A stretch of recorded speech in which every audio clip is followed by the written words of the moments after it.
Everybody, I just wanted to go over a deck that I've been tinkering around with a bunch.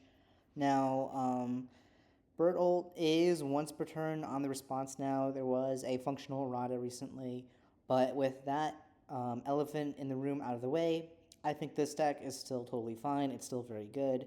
Essentially, the idea of this deck is to use Howitzer Impact Cyclone to ramp our momentum alongside Berthold, who is just naturally giving us momentum, so that we can draw a billion cards off of this enhanced Destroy Foundation draw one card for each of your momentum, and then cash it in with the form. The other part of this deck is to really leverage this form once per turn, discard one card, draw one card, with cards like Feral Shriek and Wish Hard, which both let you draw a card after you discard them. So you're functionally a 7-hander as long as you find one of those 8 cards in your starting hand when you're going second or on any turn other than the very first turn of the game. Outside of that, we kind of do things like Revel to pump damage and Sacrifice for the Cause, again, to pump damage, because we are drawing a lot of cards and we will have discard fodder, and we do want to be pumping damage so that we can get there with the... I think the best way to leverage this top response is to make it so that your opponent wants to completely block something, um, so that you can send it to momentum and clear your card pool and now have an extra momentum. So I think that's like what you want to be doing, and damage is the way to do that. Because if you're pumping speed, you're kind of encouraging your rival to not block. So damage definitely feels like the right stat for Bert. Now, once you flip, that kind of changes. But in my experience, you probably want to hang out on the front side for a little bit while building up momentum. And then when you flip, you're going to be ruining X and making your rival lose X health, which is hopefully going to be enough to kind of bring your opponent down low enough to where you can just kill them later. But actually, most of my games, I've been sticking on the front side for most of the game. This is kind of also possibly just my feeling of the character, but I do like the front side a lot, especially with the fact that you can just keep going and play more attacks than normal. It kind of reminds me of younger Toguro, which was also extremely good. Just having one of your attacks clear the card pool and go into momentum, I think is just very good. And younger Toguro is doing the same thing of putting that attack into the stage. The one weakness this character has over something like younger Toguro is the lack of damage pump, which again is why we're going with cards like Revel and Sacrifice for the Cause. These are just good cards, good one-ofs because they're uniques. Feral Shriek, we went over. Latent Skill is a good one. Brian's Tail, I think, is kind of nuts for finding your Howitzer Impact Cyclone. This is very much revolving all around Howitzer Impact Cyclone, and it's important to find it as much as possible.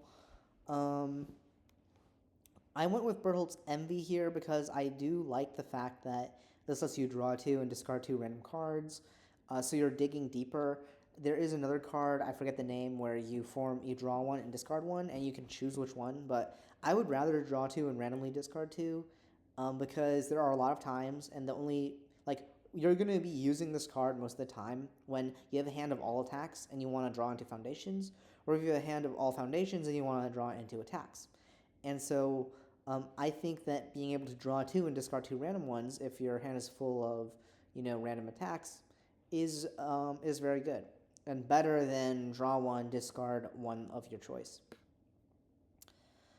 Incubating is just an insane card. We have Set the Record Straight, which I think is pretty good for a character with 35 health that also has discard synergy.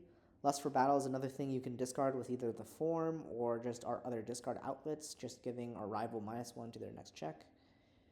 Kirishima's Assistance is in here because our character kind of encourages your opponent, our rival, to half block. And this just says your half block is not going to have an effect, which is nice sometimes for those against those block tricks. And then just some nice spam cards and 2 Ice Glidings, which Incubating is just better Ice Gliding anyway, so I would say that Ice Gliding is not even necessary, but it's a nice spam. For the attacks, we're just running a bunch of attacks that draw more cards, and then Wish Hard, which draws you more when it's discarded, but also can be played as an attack. It's a Fury, which is important for Stun Grenade, because Stun Grenade looks for Furies from the top of your deck and adds one to your hand. Rapid Punches, which is one that lets you draw a card when it hits, and then Bad Guy Roundup, which is just a good card for making your rival discard a momentum and being a Fury. That can also draw you a card if you have more Ready Foundations than your rival. And then, of course, Howitzer Impact Cyclone, which we already talked about. So this deck, I would say, is really, really strong.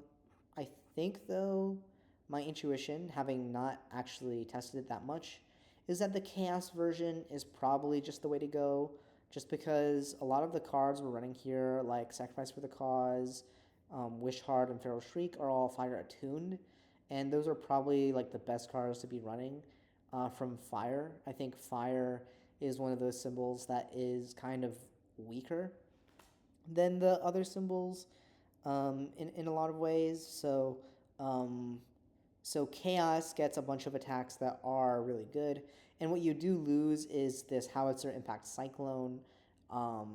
So it's not like strictly better because Howitzer's Impact Cyclone is a crazy card, but I do think when I was playing this deck, I found that I was relying a little bit too much on this card for my own comfort of, do I draw Howitzer? If I do, I just go off like crazy, and if I don't, maybe I'm not going off that much. So that's where I'm at with this deck, but I still think it's very strong in the testing. It was doing really well, and it's a cool one to check out if you want to try Bert, but not in Chaos. Anyway, that's the profile. Hope you enjoyed. See you next time.